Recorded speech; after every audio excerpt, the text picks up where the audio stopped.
Good morning, everyone. The subject I have for today is there's so much material that I doubt that I'll be able to squeeze it all into the 3 hours allotted to me. But I'm going to do the best I can. And to help me, as you can see here, you have some excellent artwork on the board that I prepared beforehand for you. And it's pretty obvious to most of you that I'm going to be talking about the Passover and, of course, the order of events. I'm going to talk about the timing.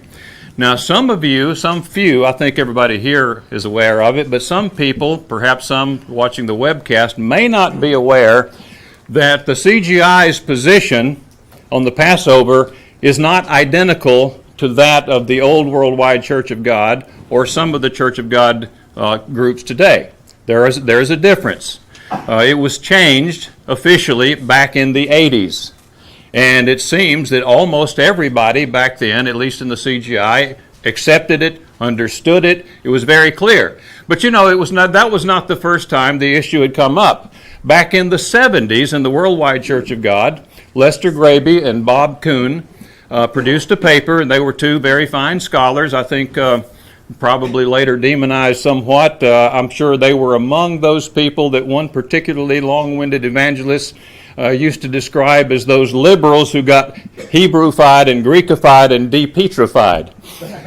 But in any case, they produced a paper on this subject of the Passover, and their conclusion was that the Jews were correct in their observance. Now let me explain. If anyone doesn't know what I'm talking about, let me go over to the board and explain what we're looking at here. In the old days, back in the worldwide and with some of the other groups today, they believed that the Passover in the time of the Exodus and in subsequent years was always offered at the beginning of the 14th. Now, if you don't know what this means, I think it's pretty clear, but let me give you some explanation. These represent days. This, as you know, the day begins at sunset and ends at sunset. You know, biblical days. That's the way the Jews understand it. That's the way we understand it. You see scriptural evidence of that. That's why the Sabbath begins Friday evening and ends Saturday evening. So these represent days. This is the night portion, and this is the day portion. Here we have the first month of the year called Nisan or Abib, named after the ripeness, a certain stage of ripeness of the barley crops. Abib 13th. Then at sunset, where the 13th ends, the 14th begins, and then where the 14th ends, the 15th begins, and on it goes. So in the old days, it was said that the Passover was offered right at sunset, right as the 14th began. And let me give you just a brief overview of the arguments that have been used in supporting the early 14th view. It has been said that the Israelites simply wouldn't have had time to do all they had to do if the Passover was offered over here, eaten here, the death angel passed through, and the Israelites were driven out right away.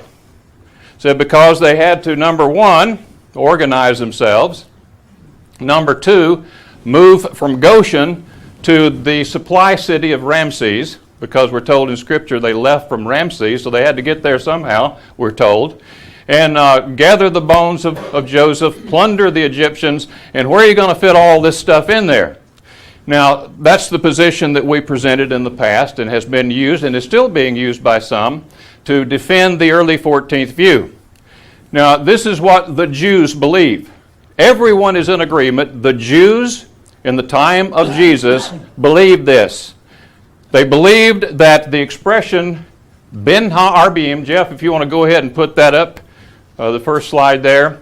Ben ha-arbim, translated between the two evenings, referred to not this narrow space of time at the beginning of the 14th, which we always taught back in those days, but actually a portion of the afternoon leading up to sunset over here at the end of the 14th. So when God says you're to offer the sacrifice in the 14th day of the first month, Ben ha-arbim, which means between the two erebs, or between the two evenings, then the Jews took this to mean the first evening was somewhere here in the afternoon. There may have been different opinions as to when that was. And the second was over here as the 15th began. Into the 14th, beginning the 15th. Now, this is our position. This is our position. We believe this to be accurate, this to be true. And what we're doing, what we're going to be doing over here at the beginning of the 14th, is not the statutory Passover that's described in Exodus 12 and Leviticus 23. They're two different things. One was a memorial of the Exodus that pointed forward to Christ. What we're doing doesn't point forward, it looks back. It looks back to what he did. So that's the difference between, and I know we're always going to call it Passover. I'm not going to resist that. The only problem with that is people get confused. Every year, already this year it's happened, people will write in or call and say, I looked on my calendar and it has it's different from your holy day calendar. You have the Passover over here, and yet my calendar says it's here. What's going on there? Of course, that's because the Jews understand the whole festival to be the Passover feast. And they understand that the lambs were killed in these hours in the end of the 14th and eaten this night, which was the night to be much observed. And in Egypt, this was the night that the death angel passed over and struck dead the firstborn. And it was this night also, actually it was over here close to daybreak, when the children of Israel were driven out. And they were driven out. They didn't wait around. That becomes very clear when you look at the text. So that's a basic general overview. Now what I'd like to do is go to the text and take a little closer look at some of these words. I want us to keep in mind that the Bible is not a Hebrew and Greek dictionary. It is not. The best we can do, if we're going to use the Bible to define terms, is to simply look at how Hebrew and Greek terms are used in various contexts. Even then, we may not come to solid conclusions, but I think what we're going to see today is that we're going to see evidence that the second word I have there, Erev or Ereb, you see it both ways, E-R-E-B or E-R-E-V, means the same thing. It refers to the evening, and it can refer to, for example, if I'm talking about the 14th day at Erev, it could be either the beginning or the end of the day. But it's even a little bit broader than that, it appears, from some of the scriptures we're going to look at today. And actually it can take in a portion of the daylight period. That's just the first word.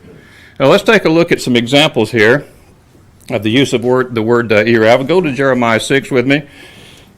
Jeremiah chapter 6, and you see right away that the word, there's something here that casts doubt on the idea that this word means exclusively sunset. It says, let's look at verse 4. It says, "Prepare war against her. Arise and let us go up at noon. At noon, woe to us, for the day goes away, for the shadows of the Ereb are lengthening." At sunset, the shadows are not lengthening. The shadows don't lengthen at sunset. They lengthen as the sun goes toward the horizon. So it seems, from the little bit of evidence here, again, the Bible's not a Hebrew dictionary, but this would give us at least an implication. It seems to assume that the word evening, or Erev, can apply to the very latter part of the day, toward sunset, in other words. It seems that the Hebrews probably understood Erev in a kind of an Alabamian sense. Growing up in Alabama, evening, the word evening, did not mean what it means to some of you. And I suspect some of you Texans and you Mississippians and other people, you have that's your same experience. For example, if my cousin called back when I was growing up, said, "Hey, you want to shoot some basketball?" So yeah. When you be over here? I'll be over there this evening. Okay, so he shows up with it, dribbling his ball at 3 o'clock in the afternoon. And to us, that was the evening. It appears that this word Erev, translated evening or even in the King James Bible, can take in more than just the moment of sunset. Or the moments there. It can include the moments thereafter, a period of time thereafter. I don't think it's so tightly defined that you can have to say it's when the sun starts descending, going, someone said going, gone, that's the Erev. No, it's not that tightly defined. Also in Genesis 24, I'm just going to refer to this one. You see that is that you find it in Genesis 24, beginning in verse 10. Just read the story there.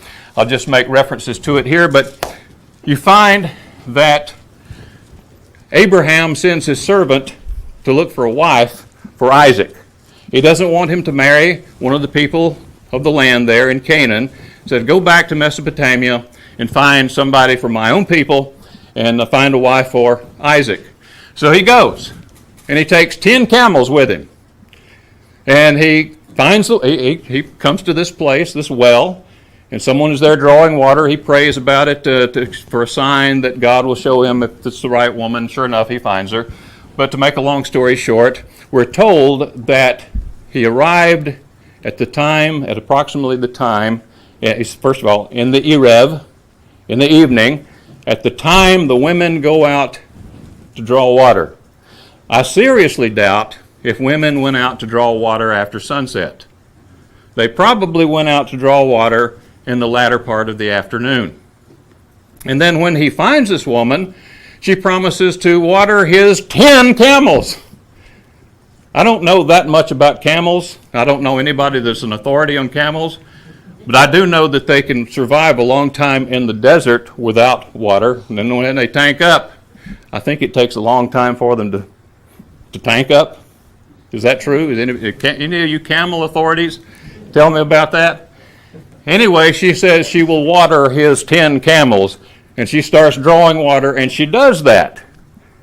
Now, if the Erev was at sunset, I suspect that went way on into the night. I don't know how, I really don't know, but the implication there seems to be that the term Erev can refer to the latter part of the day, even when the sun is still in the sky. And now we come to the other term, Ben Ha-Arba'im, or between the two Erevs, between the two evenings. I'd like for you to look at Numbers 28. It has been said, let me explain this once again.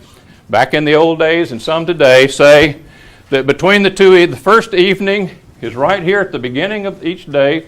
So 14th day of the month, Ben Ha-Arba'im, means the first evening is here.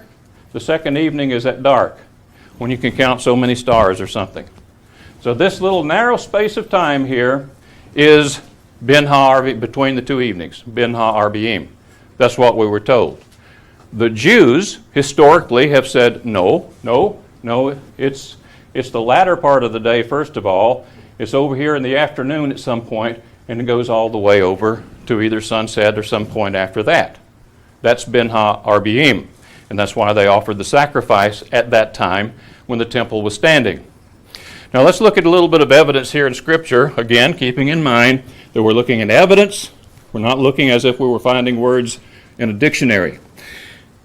In Numbers chapter 28, if you turn back there with me, Numbers 28, we read about a couple of interesting sacrifices. They're called the morning and the evening sacrifices. Numbers 28. And let's notice some of the details that are given here in this passage. Numbers 28, and we begin reading there at verse 1. Now the Lord spoke to Moses, saying, command the children of Israel, and say to them, my offering, my food for my offerings made by fire, as a sweet aroma to me, you shall be careful to offer to me at their appointed time. And you shall say to them, this is the offering made by fire, which you shall offer to the Lord, 2 male lambs in their first year without blemish, day by day. So these are the 2 daily sacrifices, as a regular burnt offering. The 1 lamb you shall offer in the morning. I don't think there's any question as to when the morning is. Actually, believe it or not, there is a question as to when the morning starts. But I don't think there's a question if it's 9 o'clock a.m., that's morning. Anybody's time. Hebrews, Greeks, anybody else. So one is to be in the morning. The other lamb, this would be the second one. The first one is named first. Remember, day by day. The first one of the day is in the morning. The second one, the other one, the second one of the day is Ben Ha-Arba'im. That word right there, between the 2 evenings. Now, if it is after sunset, if that means after sunset, then that would be the first one of the next day. Not the second one of that day. So here you have some evidence here that Ben Ha-Arba'im refers to the latter part of the day, and we do know that in ancient times that sacrifice was offered at about 3 p.m., except on Passover day, on the 14th. Then it was moved up to 2 p.m. so that it'd make room for the Passover, which was offered, by the way, at the temple. We'll get to that a little bit later. But clearly, or I say, it seems clear to me at this point that Ben Ha-Arba'im refers to the latter part of the day, not to the beginning of the next day. Okay? And this is exactly the same expression used in the Passover. You shall offer it on the 14th day, Ben Ha-Arba'im, between the two Erevs, or between the two evenings. So it appears from what we see thus far that the Jews have it right. And of course our conclusion is that they do have it right. Now, we're going to come to but first of all, I want to mention also in 1 Kings 18, I'm not going to go there, but read 1 Kings 18, where you will find the example of Elijah. And this is the example where the prophets of Baal are crying out to their God, trying to get an answer, cutting themselves, and Elijah starts to mock them a little bit. Well, maybe he's gone on a trip. Well, maybe he's meditating. Maybe he's taking a nap. So keep trying, and then finally we're told that at the time of the evening sacrifice, and the word evening is it says, first of all, it tells us that the noontime being past, and they kept prophesying and calling on their God until the time of the sacrifice. Now the translators inserted evening because clearly that's the sacrifice it's talking about. The Ben Ha-Arba'im sacrifice, the evening sacrifice. And then it goes on, the account, again, this is 1 Kings 18 for anybody who wants to read it. It goes on to tell about how Elijah, and it identifies the time, at the time of the evening sacrifice, then he did what he did. He cut up the bullock and poured water all over it and called on God, and of course fire came down and consumed it. And then we're told, of course, he had the prophets of Baal executed, and then we're told that he prayed, and he sent a servant to look 7 times, and he looked in the distance, and finally on the 7th time he saw a cloud that looked like it's arising out of the sea. Is this nighttime? I don't think so. You normally don't see clouds forming in the sky. And then it says the sky grew black with the clouds, and the rain and the wind. It started raining. It hadn't rained in years. Now, I don't think that happened in the night. The implication is that this is happening while the sun was still visible. At least there's still enough light that you could see all of this going on. So that's some support as well for the idea that the expression Ben Ha-Arba'im refers to the latter part of the day. Now, one thing here I want to briefly mention, and that is something that 4 or 5 people out there, as far as I know, are advocating and have been advocating for years, is that they think that this expression, Ben Ha-Arba'im, between the 2 evenings, means, like it says on the 14th, where it says on the 14th day between the 2 evenings, it means between this evening and this evening. They think they've got the solution right there.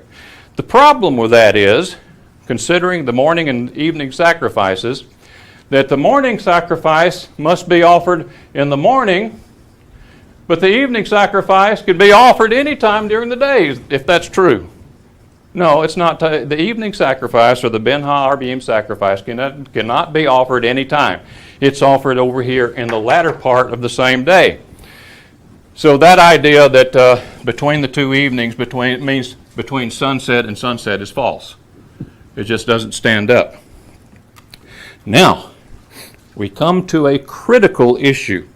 I would say this is the most critical issue of this question, and it resolves it once and for all, once we understand it.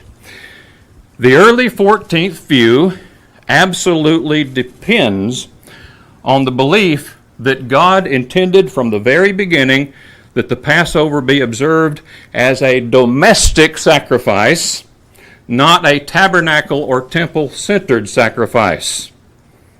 Now, why would that be? Do you know what I mean by that, first of all? A domestic sacrifice would be one that you offer domestically at your own place. It doesn't require a temple. In other words, they say, when God, when he had them do the Passover in Egypt, he wanted it to be that way thereafter. Always the people do the sacrifice without a priesthood, without a temple, no need of a temple, but domestically. And some would say, well, of course, he wanted them to come to Jerusalem, but they could offer it just anywhere. They could do it. They could kill it themselves, prepare it, and so on, and then take it inside their own tents, and their family could eat it. But anywhere in Jerusalem. And that is false.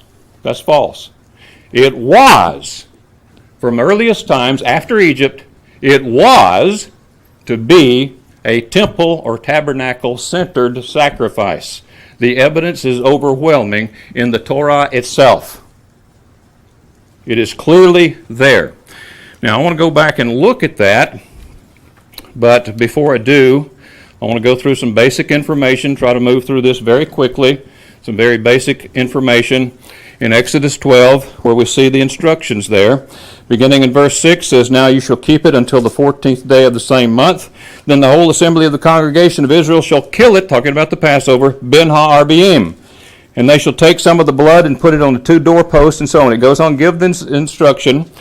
And then it says, "You shall let none of it remain until the morning, and what remains until the morning you shall burn with fire." Now this is another thing that comes into play here.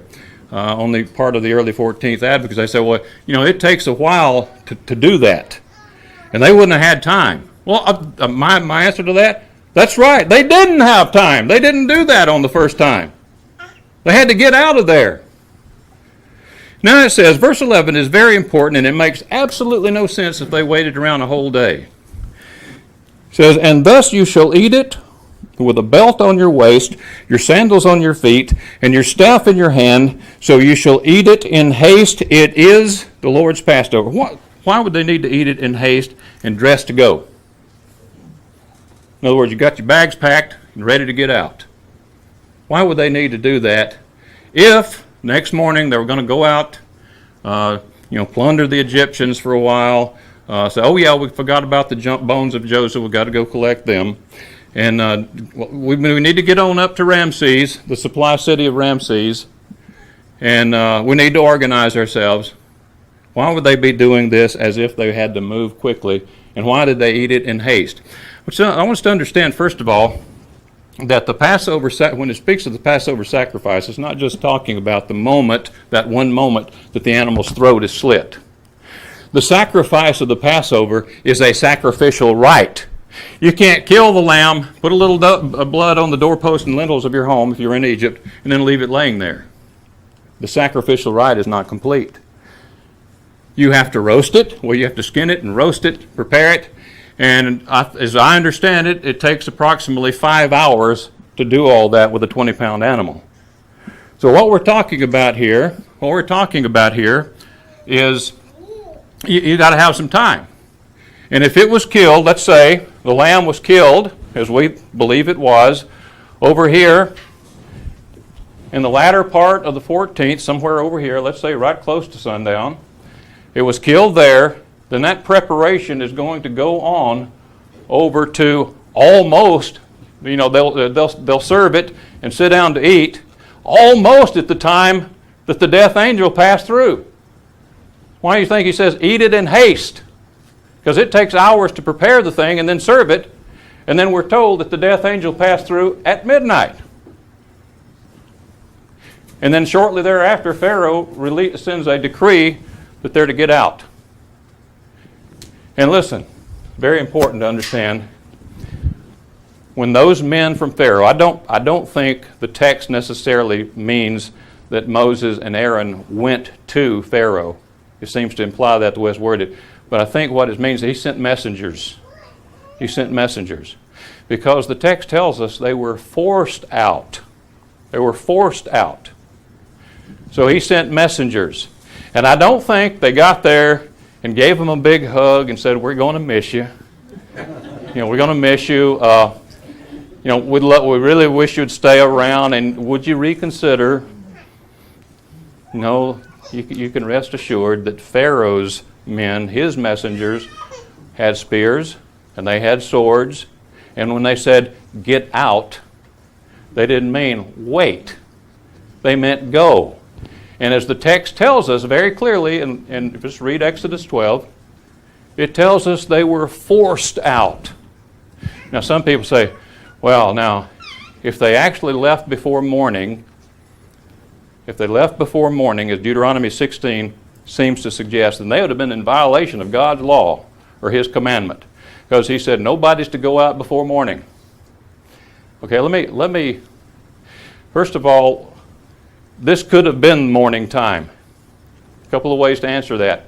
One is, it's not real clear that they define morning strictly as the moment the sun came up. Because there are texts, for example, in the New Testament, we're told that Jesus went out very early in the morning to pray while it was still dark. It could have been before sunup. It could still be dark right as the sun is rising, but that's not real clear. So morning could be the same. They could have defined it the same way we do. If it's 3 a.m., that's morning for us. Could have been that way for them. Secondly, think about the situation. Do you think anybody thought that God meant, after the death angel had passed through, all the firstborn are dead, that God meant that under no circumstances are you to leave your place of dwelling until that sun is up? Well, let's think of some circumstances. Suppose old Bartholomew ben Yosef is standing there, and along comes Pharaoh's people and says, "It's time for you to get out." And he says, "As for me and my household, we shall obey the Lord." What if somebody said, your house is on fire, you see all that smoke, and you and your family are going to be dead in a little while if you don't get out? Would old Bartholomew stay there? No, he'd push his kids out of the way to get out. So there was a crisis that happened in Egypt that night after death passed through the land. That crisis was when Pharaoh's people got there, and it says they were forced out. I think if somebody came into your house, and as far as another thing, it's a fundamentalist way, a hyper-fundamentalist way of reading Scripture, when you take a command like that and ignore the purpose of that command. There was a purpose in the command. Don't go out before morning. And everybody in here, I bet you, knows the purpose. It was not merely a test of obedience. It's because if you do, especially if you're a firstborn, you could be in real trouble. Real trouble. You get killed out there. Now, after death is passed through, the firstborn are dead. It's a different situation, isn't it? Especially when you have Egyptians knocking on the door and saying, "It's time to get out now." So I was going to read some text through Exodus 12 there, but I'm going to. That's a basic overview. I do want to say this, though. I've shown you the idea that what the early 14th view, what they ask us, are the weaknesses they say are in our argument, say they needed more time than that. But I want you to look at what they're asking us to believe. They're asking us to believe that, first of all, we know that the people long before this time knew what was going to happen. Let us suppose, just for the sake of argument, that the instruction was for the early part of the 14th. Let's just suppose that for the sake of argument. For a moment, for a little while, we'll pretend that's the correct time for the Passover. This is what they're asking us to believe. We know that the people, when they got up in the early morning hours, however you define morning, on the 13th, they didn't nap through the day. They didn't nap through the day because they knew what was coming that night, didn't they? They knew what was going to happen. Moses hadn't kept them in the dark. They knew that the Lord God Himself was going to act that night. They knew the God of Abraham was going to rain terror upon Egypt. And I don't think they were napping and doing, just a casual. There was a lot of excitement in the air. A lot of emotion filled the air, no doubt about it. So they got up on the morning of the 13th, if they waited that long to get up, and here they are. They're awake all day. They get ready for sunset. Now they're going to prepare their lambs. As soon as the sun is set, they kill the lamb. And listen, everybody had better have indoor cooking methods, and they did have it back then. They could roast indoors.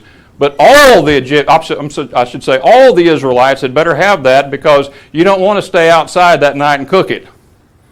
You want inside to cook it. So they all better have it, so let's assume that they did. Now then, there was no rest that night, none at all, because it was a night of terror and they knew it. It wasn't a happy hour. No, this was a night of terror, and there was no rest, and they were ready to go. You know, sandals on and staffs in hand and so on. Okay.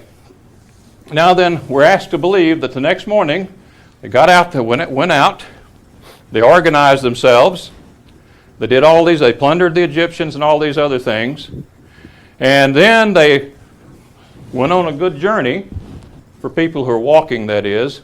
This is the whole nation of them, tens and thousands, and some have estimated in the millions, I don't know how many, but a bunch of them, to put it that way, with animals, and a mixed multitude. And here, all this is, by the end of the day, now keep in mind, they've been up, let's see, there's 12 hours, that's 24 hours. Now and then they finally arrive at the supply city of Ramses. This is not very good here. And this is another 12 hours, thereabouts. I would say there's a little bit of sleep deprivation going on there, wouldn't you, after 36 hours? And they get there, and we're told that when they left, when they got there, I don't know what they did, but they left here about dark. And it was an all-nighter. 12 hours, 12 hours, 12 hours, 12 hours. And they went out with a high hand. Woo! You know, the trumpet blast and all the shouting and the expressions of joy. Free at last, free at last. You know, when I look at this, it seems kind of unbelievable, because here they've been awake 36 hours and now the Exodus starts. Going out with a high hand seems to be more like, it looked more like a scene out of The Walking Dead. You know, people wandering around. You mean we got to go now? So, to me, that is more unbelievable than the other view. Now, you can answer the arguments. First of all, if you look at we will go to Exodus 12 here and look at what it says here in verse 33. It says, "And the Egyptians urged the people that they might send them out of the land in haste, for they said, we shall all be dead." They wanted them out of there. So the people took the dough before it was leavened, having their kneading bowls bound up in their clothes and on their shoulders. Now the children of Israel had to, look, get this, may be different from the King James Version. You need to understand that. Because they had done according to the word of Moses, and they had asked. This was already done. It had been done already. Had asked from the Egyptians articles of silver, articles of gold, and clothing, and the Lord had given. In other words, by the time they left, this had been done already. The people favor in the sight of the Egyptians, so that they granted them what they requested. Thus they plundered the Egyptians. So it doesn't mean that they waited around and plundered them at that point. This receiving these gifts and whatnot from the Egyptians, that had already taken place. I mean, they knew what was coming well ahead of time. They didn't wait until then to collect the bones of Joseph, I'm pretty sure. And furthermore, it goes on to say, verse 37, "Then the children of Israel journeyed from Ramses to Succoth." Wait a minute. They say, well, how did they get out of Goshen and go to the supply city of Ramses? And they'll refer you right back to Exodus. Let's see where that is. It's in Exodus 1 and verse 11 says, "Therefore they set taskmasters over them being the children of Israel, to afflict them with their burdens, and they built for Pharaoh supply cities Pithom and Ramses. You notice this Ramses here is spelled differently than the Ramses over in Exodus 12. Why is that? Genesis 47 gives you the answer. Remember when Joseph's father and brothers settled in Egypt. This is what the Pharaoh said to him. That's when they were on friendly terms. The land of Egypt is before you. This is verse 6. Have your father and brothers dwell in the best of the land. Let them dwell in the land of Goshen. Now then, drop down to verse 11. And Joseph situated his father and his brothers and gave them a possession in the land of Egypt, in the best of the land, in the land of Ramses. Wait a minute. That's not the supply city of Ramses. That's the land of Ramses. It's synonymous with Goshen. So when they left Ramses, they left Goshen. They didn't travel off up to some supply city. You know, every time I go to Shreveport, I always get up early so I can get to Dallas. Why are you going to Dallas? Well, get to Shreveport. We'll get a run and go at it. But they didn't go to some supply city. They were in Ramses when they left, which was Goshen. Or Goshen was in Ramses, however you want to put that. So there's no contradiction there at all. And all of this other stuff had already taken place. I mean, they knew it was coming when they put up the lambs certain days ahead of time. They had the lambs there. They knew what was going on. And so all these things took place before then. And so then when the Egyptians came and said, out you go, out they went. Right away. Now, finally we're getting to that which I said was very critical. Critical to understand. Very important to understand. And this has to do with whether or not God intended from the beginning for the Passover to be perpetually, as it was in Egypt, that is to say, domestic sacrifice. Well, let's look at some scriptures here. At Exodus 12, we're still in Exodus 12. Let's look at the instructions that continue, because now he's going to tell them what to do hereafter regarding the Passover. Remember that we just read, or at least the text says, a mixed multitude went out with the people, and many animals. Many animals. And there was a huge crowd that went out when they left. Now, many of the mixed multitude, without a doubt, were Egyptian sympathizers and probably slaves from other nations that had been a part of this whole thing. I fully suspect, that the sympathizers who were uncircumcised probably ate the Passover and put the blood on the doorposts and lintels of their places of residence as well. We're not told that specifically, but I expect that is what happened. They were sympathizers after all, so they went out with them. Now, with that scenario in mind, God gives Moses these further instructions. And of course, this was written down a good while after the event, so this is Moses, what the instructions were, accurately represented, but some reflection on them as well, no doubt. Verse 43, and the Lord said to Moses and Aaron, this is the ordinance of the Passover. No foreigner shall eat it. In view of the fact that they had a mixed multitude going out with them. But every manservant who is bought for money, whom you have circumcised, when you have circumcised him, then you may eat it. Now this is talking about physical circumcision. It is not talking about circumcision of the heart. God always wanted circumcision of the heart for all his people at all times. This is physical circumcision. What does that mean? In other words, you had to enter into the covenant that God would soon make with his people when they got into the wilderness. That was, we call it the Old Covenant. You call it the Sinaitic Covenant, the Mosaic Covenant, any number of names. But it's that covenant. The same covenant that the writer of Hebrews tells us is now obsolete. But that's the way you entered into that covenant, through circumcision. It's pointless, it's absolutely senseless nowadays to demand circumcision, because that is an entry right. It is a right for entry into a covenant that no longer exists, so it makes no sense. No wonder Paul was so upset with those who wanted to enforce it. They were asking them to enter into a covenant that was no longer, well, it was now obsolete. So that's the point here. If the sojourner that's with you wants to eat the Passover, he has to be circumcised. Well, now wait a minute.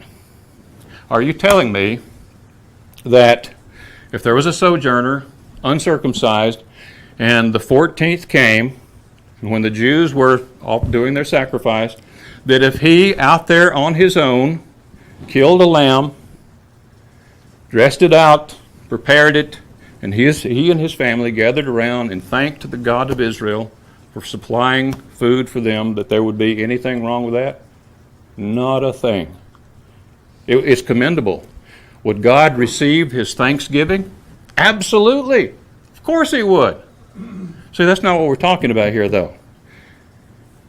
People who were not in the covenant could not approach the holy place. Keep that in mind. And let's read some more. Some terms begin to come out here. We'll see deeper meaning a little later, but it says, no foreigner shall eat it, but every man's servant who is bought for money when you have circumcised him, then he may eat it. In other words, he becomes part of the covenant. A sojourner and a hired servant shall not eat it. In one house it shall be eaten. You shall not carry any of the flesh outside the house, nor shall you break one of its bones. All the congregation of Israel shall keep it.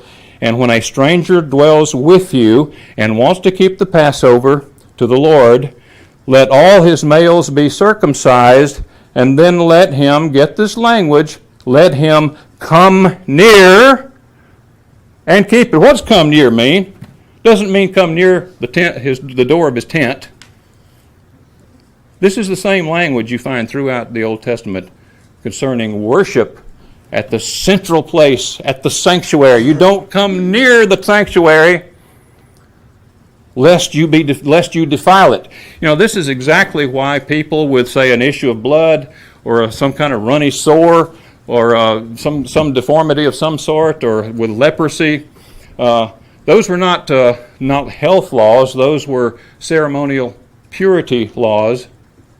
And the whole purpose of all of that was to keep God separate. That's what holy means in the minds of the people. You can't treat this tabernacle just like it's any old tent or any old structure. It must be treated in a particular and a special way, lest you forget that God is separate. He's holy. That's the whole point of it.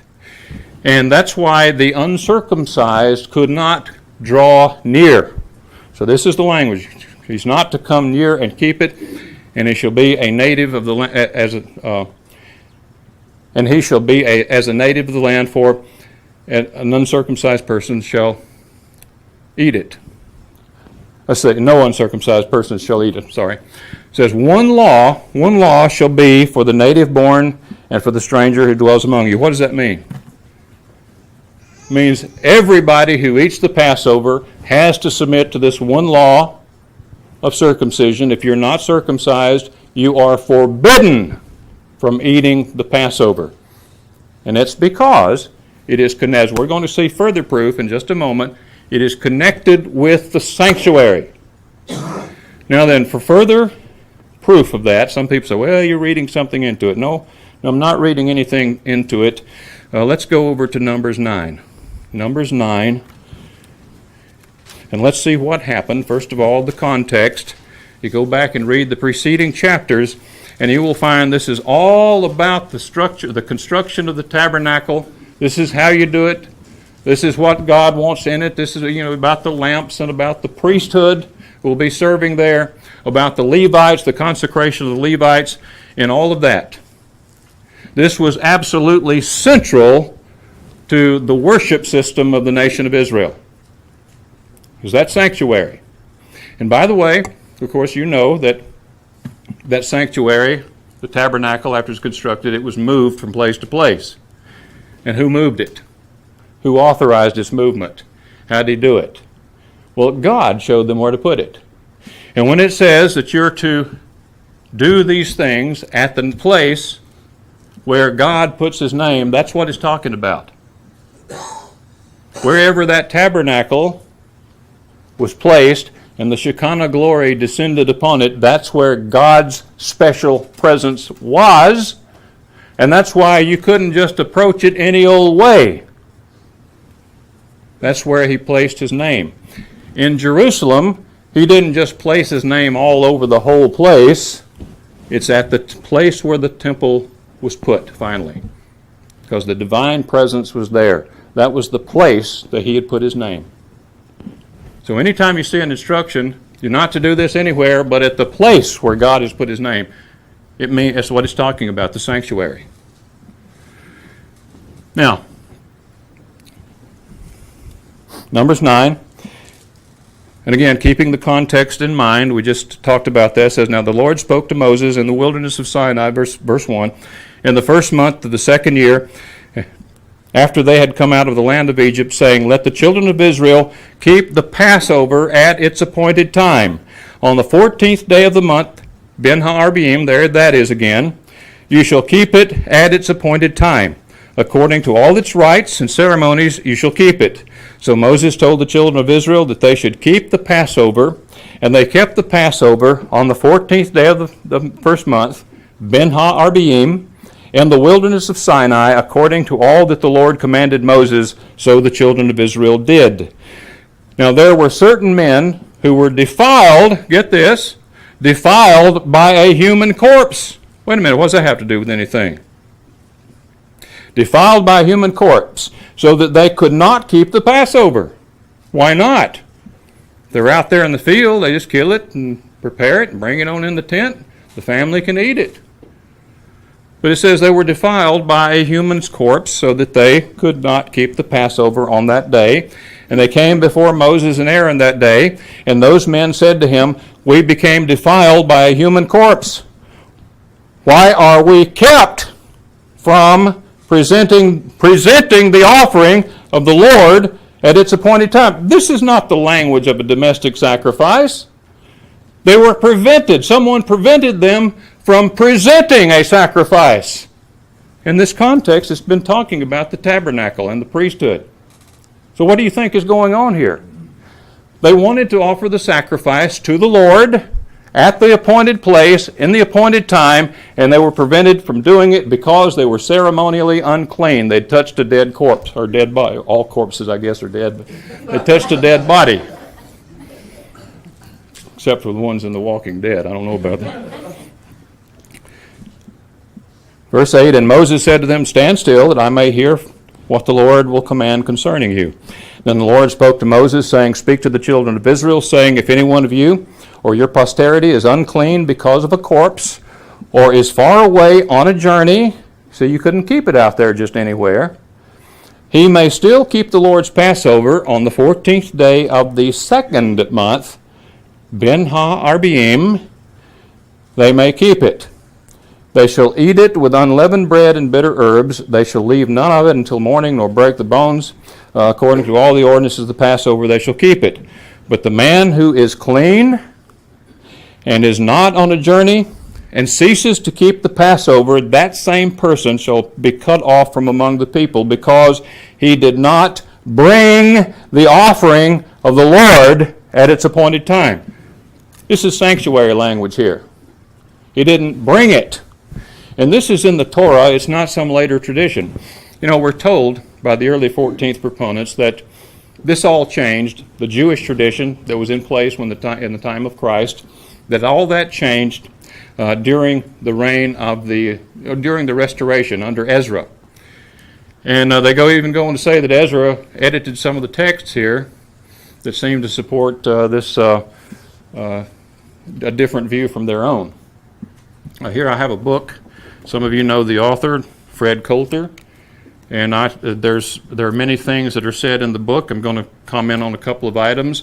I want you to understand I am not attacking the author. I'm sure he's a good man. I'm sure he's done a lot of good.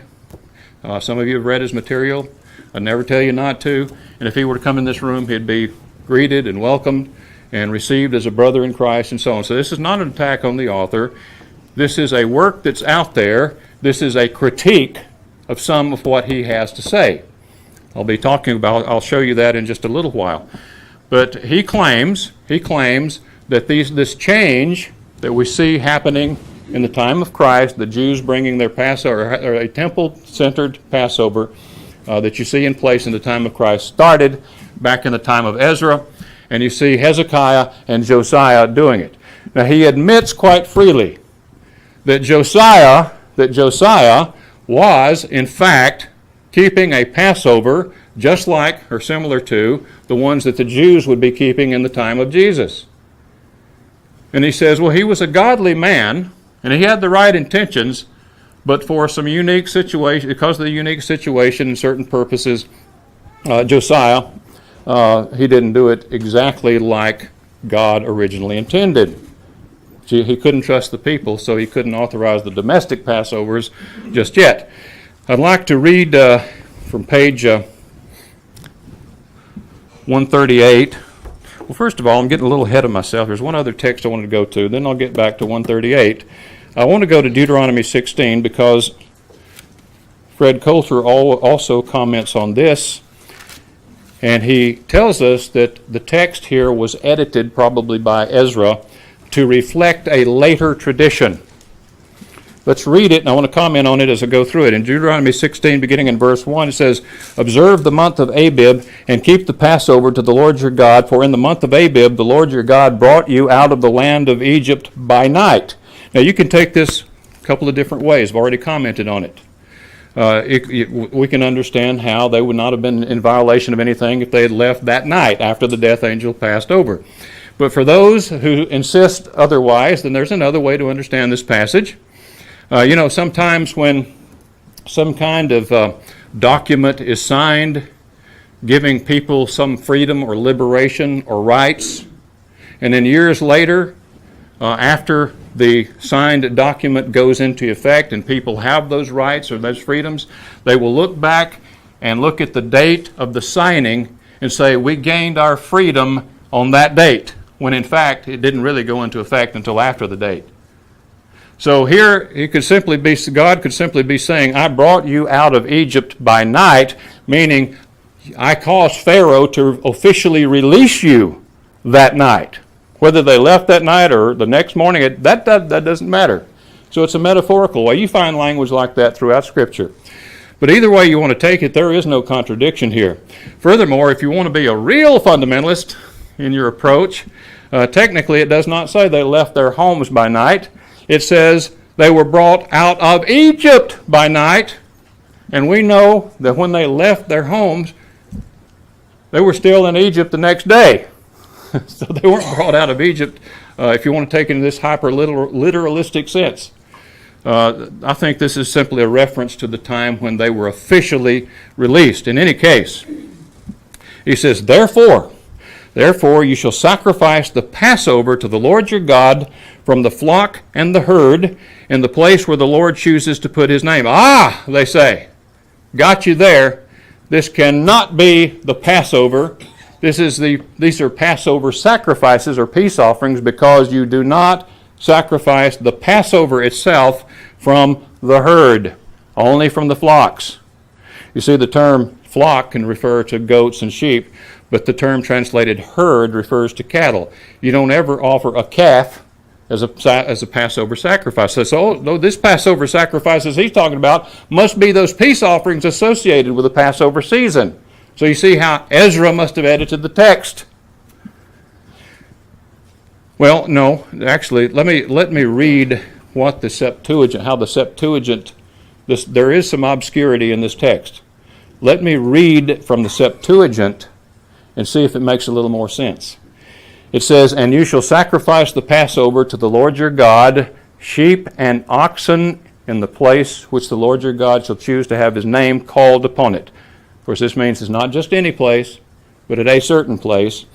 And also it says, but notice the distinction. You shall sacrifice the Passover with, in addition to, also sheep and oxen for peace offerings, for these other kinds of offerings in this place. So this is talking about the Passover, make no mistake about it. The Passover sacrifice, as well as these other sacrifices associated with the season. Okay? So in Deuteronomy 16, back in again, verse 3, you shall eat no leavened bread with it. 7 days you shall eat unleavened bread with it, that is, the bread of affliction. For you came out of Egypt, or the land of Egypt, in haste. And it's beyond me how he could be talking like this and not include the Passover sacrifice itself. Of course, he's talking about the Passover as well as those other sacrifices offered in connection with the Feast of Unleavened Bread. That you may remember the day in which you came out of the land of Egypt all the days of your life. And no leaven shall be seen among you in all your territory for 7 days. Now I want you to notice this. Keep in mind what he's saying here. For 7 days, I'm going to go over here to the board. Nor shall any of the meat which you sacrifice the first day at twilight, or the word here is Erev, and remember it can refer to either end of the day. This is not Ben Ha'arbiyim, remain until the morning. Now that's clearly referring to the Passover, not to a peace offering. I'll comment further in just a moment when I get back to the podium there. But it says for 7 days. And it says, notice it says on the first day of what? The first day of the 7 days. Now if this is the Passover, how can it be the first day of the 7 days? Well, remember, the word Erab is here. And that word can mean either end of the day. So therefore, the Passover, was if it was killed in the 14th, guess when it was to be finished? In the late 14th, it was to be finished by this time. But there was still some cooking going on. There was still it was still being observed. So you can see how that the writer here can refer to the Passover as evening of the 14th, but you can also understand how he could call it the evening of the 15th, because where the 14th ends, the 15th begins. And the whole ceremony involves time in both of those days. So that's not really a mystery. It also shows that it couldn't be in the beginning of the 14th. Could not be in the beginning of the 14th. Now, Mr. Coulter says that this is talking about about a peace offering, and he does have a text. I want to go to that text and see what it says here. It's in Leviticus 7. Leviticus chapter 7. Take a look at it. Chapter 7. And his point is that there are other sacrifices that were not to be left over till the morning. And if they were, it's to be burned with fire. Leviticus 7, verse 15. So the flesh of the sacrifice of his peace offering for thanksgiving shall be eaten the same day it is offered. He shall not leave any of it until morning. You think, so that's what he's talking about in Deuteronomy 16. No, it is not. And I'll show you how I know that. Look at verse 13. Besides the cakes as his offering, he shall offer leavened bread with the sacrifice of thanksgiving of his peace offering. You can't do that. You can't do that if you're in the days of unleavened bread. Sorry.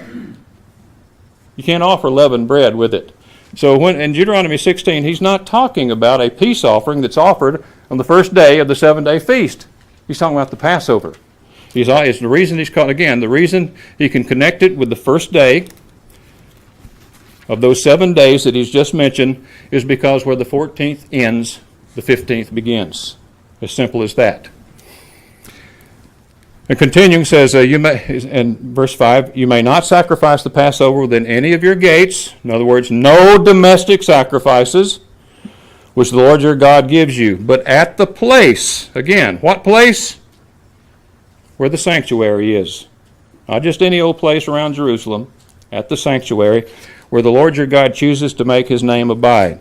There you shall sacrifice the Passover at twilight, at the going down of the sun. Doesn't say necessarily the sun's already gone down. The going down of the sun at the time you came out of Egypt. And you shall roast and eat it with fire. This is another word, roast. It's not the same word translated roast back in Exodus 12, and something has been made of this, but the word simply means cook. Any kind of cooking can be, roasting is included in cooking. Shall be cooked and eaten in the place which the Lord your God chooses, and in the morning you shall turn and go to your tent. Wait a minute, I thought you were already in your tent. It's a domestic sacrifice. 6 days you shall eat unleavened bread, and on the 7th day there shall be a sacred assembly to the Lord. Now then, Now then, let's move ahead to page number 138. Page 138, I want to read something here concerning King Josiah and how he explains that, because he acknowledges that Josiah's Passover was offered in the daylight hours of the 14th, and probably in the latter part of the 14th, and this whole ceremony went into the night. That would be the 15th. He says, page 138, says, the circumstances of Josiah's Passover were nearly identical to the days of Hezekiah. Again, the people had been so corrupted by paganism and so habituated to worshiping other gods, especially Balaam and Asherah, that Josiah could not trust them to observe a Passover according to the original commands of Exodus 12. Faced with these circumstances, Josiah chose the same solution that Hezekiah had chosen, a temple-centered Passover. As we have seen from the Torah itself, that's not something they made up. A temple-centered Passover with the priests and Levites offering the sacrifices. The scriptures clearly show that in both cases, these Passovers were, quote, according to the command of the king, end of quote, and all caps, not according to the command of God. Anytime you put something in all caps, it really makes it strong. Sometimes maybe even believable. But this is, I want to go to the scripture itself. Let's just go to the scriptures and see what it says about Josiah. First of all, let's go over to 2 Kings 23. 2 Kings 23.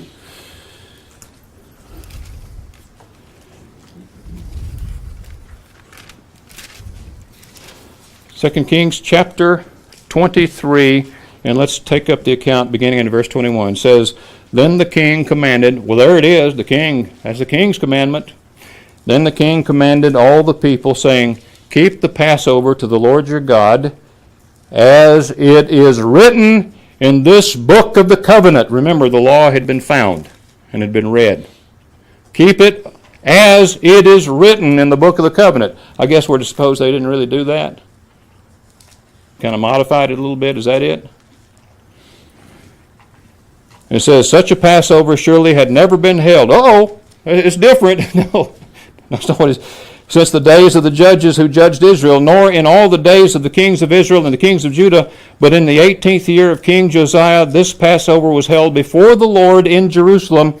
Moreover, Josiah put away those who consulted mediums and spiritists, the household gods and idols, all the abominations that were seen in the land of Judah and in Jerusalem, that he might perform the words of the law which were written in the book of Hilkiah the priest, found in the house of the Lord. Now before him there was no king like him, now get this, who turned to the Lord with all his heart, and still got it wrong, with all his soul and with all his might, notice, according to all the law of Moses, nor after him did any arise like him. I would say the Passover he authorized was according to the law of Moses. And when it comes to an interpretation of how the law of Moses applies, if it's between Fred Coulter and Josiah, I will go with Josiah every time.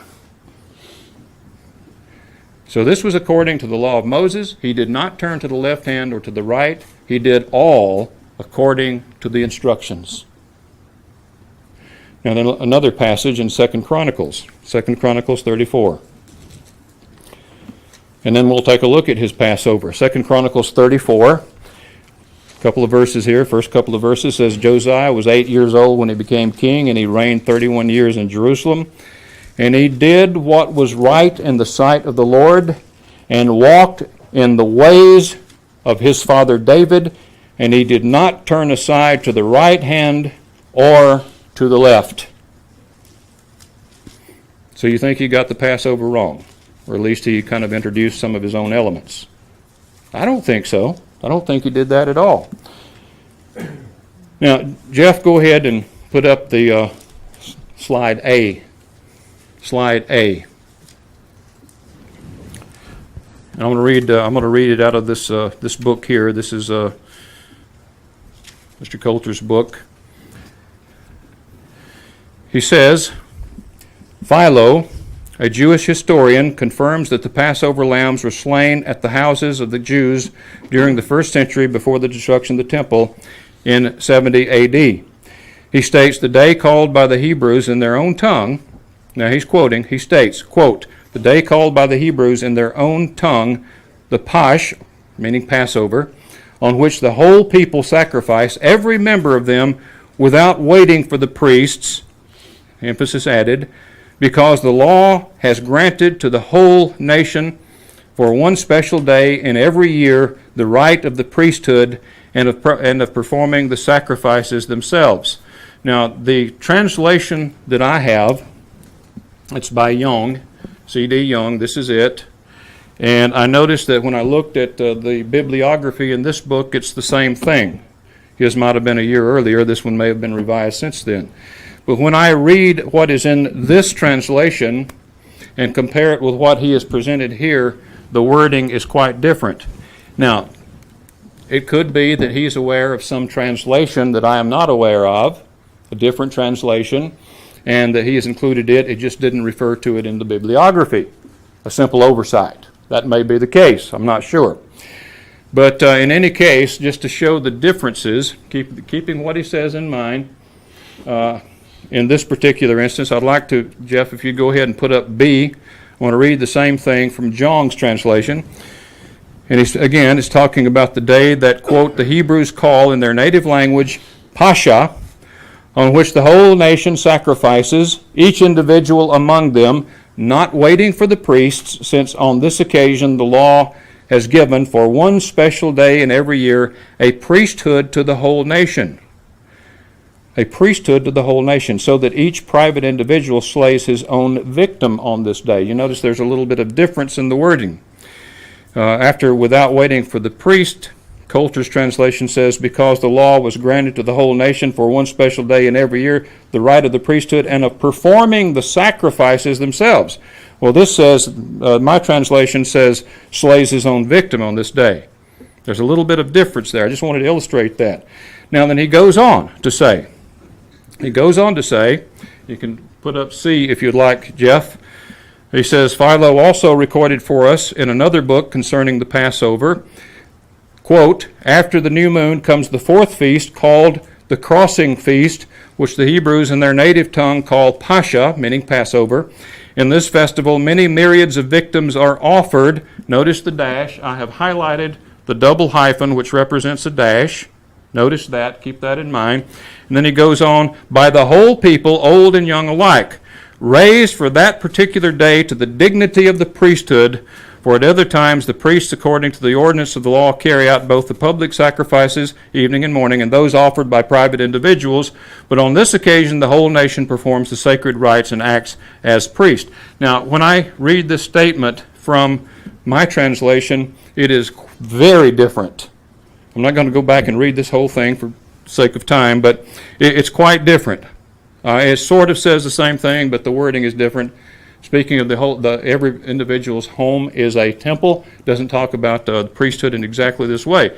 To put it this way, this translation is friendlier to an early 14th view, or a domestic Passover view. I'll put it that way, not an early 14th, but domestic Passover. But again, I call your attention to the double hyphen, which represents a dash. My translation, I want to read from my translation now. This is D, Jeff, if you'd like to go ahead and put up D. And this part is not included in Mr. Coulter's translation. It says, sorry about the bad cropping there, but I think you can make it out. And after the feast of the new moon comes the fourth festival, that of the Passover, which the Hebrews call Pascha, on which the whole people offer sacrifice, and this is the part that is replaced by, or at least is not included in Mr. Coulter's translation, beginning at noonday and continuing till evening. That's left out. Now, it could be that he's aware of some translation that doesn't include it. But it could be also because when I read what this translation says, I realize that after that initial statement that I just read, that you see up here, that the next statement is not found. The next thing that closely parallels what Mr. Coulter has said here in his writing, the translation, whatever translation he's using, is on down in the text. Now, if that's the case, then what he's done, in other words, if he has left out a portion beginning with after the word sacrifice there, where it says beginning at noonday and continuing until evening, leaving that out and skipping on later in the text, that's perfectly fine. That's perfectly fine to quote portions of a text to make your point, because his point here, he's trying to show evidence for a domestic sacrifice or domestic Passover. He's not trying to comment on the timing of that Passover. And of course, to include that quotation then would raise questions, wouldn't it? Because it tells us that they offered the sacrifice beginning at noonday and continuing till evening. That doesn't fit an early 14th view very well. So, if indeed he is simply quoting the parts that are pertinent, the problem is he uses a dash, the double hyphen, instead of an ellipsis. When you leave out texts when you're quoting something, you don't use a dash. You use an ellipsis. That tells the reader that something has been left out. Now, again, maybe he's aware of some translation I'm not aware of, but I do know that there are some significant differences in what he quotes and what I find in the works of Philo by Young. And again, when I look at his bibliography, he refers to the same work here. So it could be his own translation. I'm not even sure. I'm not sure about that at all. But I want you to think about what he said, though, what these texts that I've just read, what they say. Not a single one of them, not anything that he has written, that he has quoted from Philo, says that those sacrifices were domestic. Especially when you put in the part about beginning at noonday and continuing till evening. What it says is that each person killed his own sacrifice, but you can go back to the Old Testament and you can find situations where that occurred, but guess what? They still brought it to the sanctuary. It was still a tabernacle-centered sacrifice. And it may be that in the time of Jesus and before, it may well be that the priesthood, which was extremely well organized at that time, and they had this thing, they had it organized in such a way they could run a lot of people through there in just a few hours. You had a whole line of priests and you had people coming through. Well, how are you going to get, if Josephus gives a really huge number of sacrifices that were offered that day, and I think it may be an exaggeration. But let's just say you have 10,000, thousands and thousands of people coming through. How are you going to get all that done? You certainly can't get it done in that brief span of time in the early 14th. You got to have more time than that. But still, how could they get it done in the latter hours of the 14th? Well, it may be that they were killing their own animals, but that doesn't mean it was a domestic sacrifice. They were still bringing it, or at least the blood, to the temple, and that way they could run right through, go right through line after line after line to the priest who would pour the blood out and send, go to the next person. That way, in a 3-hour period, they could actually offer thousands, literally thousands, of animals or sacrifices. But the temple component was always required. Always required. And those who argue for a domestic Passover are simply in error. Now, I'd like to go on over and look at, if I can find it here, I don't think I wrote it down, but the Passover itself, yes, it's in chapter 35. I didn't write it down, but it's right. That's because the story here leads right into it. I'd like to read a little bit about the Passover that Josiah kept. In chapter 35 said, "Now Josiah kept a Passover to the Lord in Jerusalem, and they slaughtered the Passover lambs on the 14th day of the first month. And he set the priests in their duties, and encouraged them for the service of the house of the Lord. Then he said to the Levites who taught all Israel who were holy to the Lord, put the holy ark in the house which Solomon the son of David, king of Israel, built. It shall no longer be a burden on your shoulders. Now serve the Lord your God and his people Israel. Prepare yourselves according to your fathers' houses, according to your divisions, following the written instruction of David, king of Israel, and the written instruction of Solomon his son. And stand in the holy place according to the divisions of the fathers' houses of your brethren and lay people, and according to the division of the fathers' houses of the Levites. So slaughter the Passover offerings, consecrate yourselves, and prepare them for your brethren, that they may do according to the word of the Lord by the hand of Moses. And then it goes on to talk about the thousands of offerings that were presented at that time.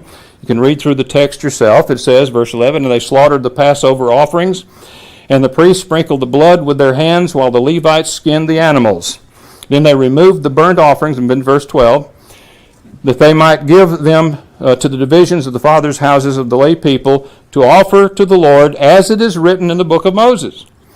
And so they did with the cattle. And they roasted the Passover offerings in fire according to the ordinance.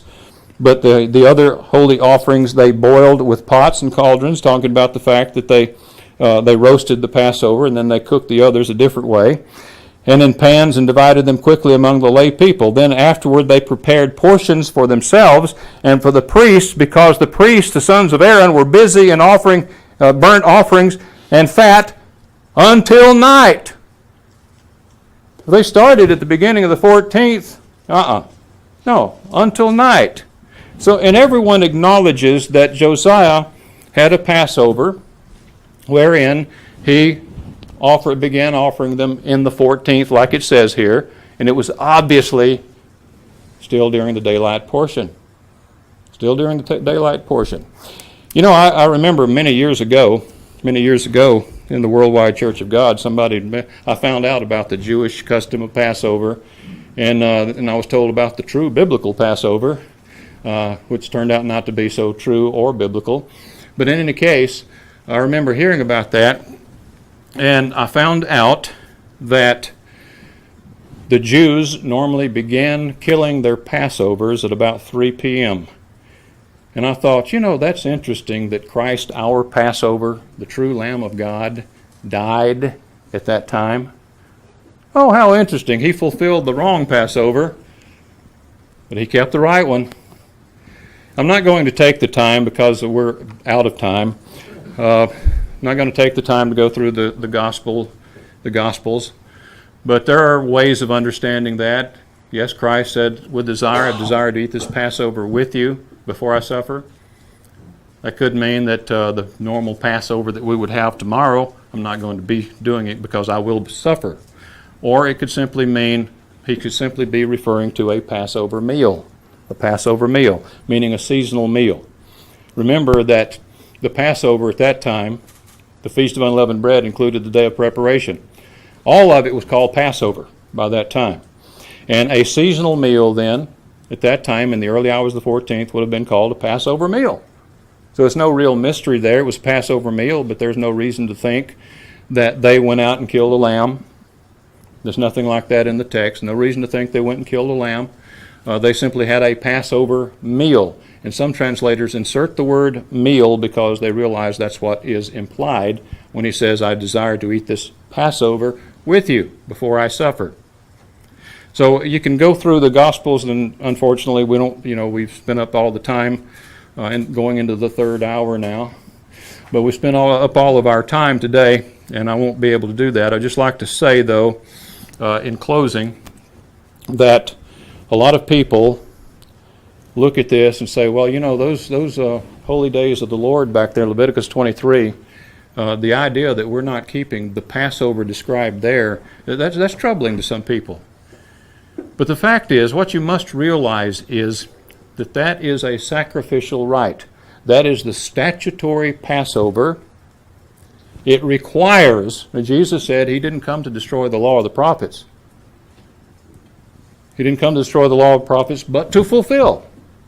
That does not mean that he came to make things apply to people that it didn't apply to before. No. You see, the law says the Passover can only be eaten by those who are under the Mosaic covenant. If that covenant is obsolete, You cannot lawfully eat the Passover. So you're not keeping the Passover, not the statutory Passover. What we call Passover is really not the statutory Passover. It's linked to it in some ways because obviously it's rooted in it historically, but it is not the same thing. As I said earlier, the statutory Passover looked forward to Christ. Now we're here looking back. Now if, as some people think, that Christ simply took the Passover, he abolished the need for circumcision, he abolished the animal sacrifice aspect of it, and he changed the symbols, and he abolished the necessity of doing it in a particular place, then I say that's a whole lot of abolishing and changing for the ones who said he didn't come to abolish, and for the one who is the same yesterday, today, and forever. So that's the wrong approach, wrong way to look at it. He didn't come and just revise and revamp the Passover. He came and fulfilled it. He fulfilled it. He is our Passover.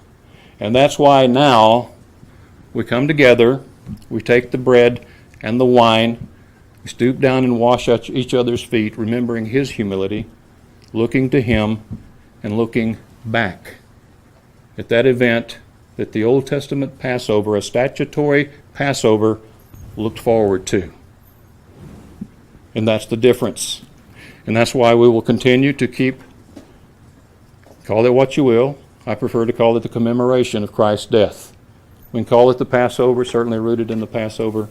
We will do that, but listen, the Old Covenant is obsolete. We don't do those things that pertain exclusively to it. And the Passover, the statutory Passover, is one of those things.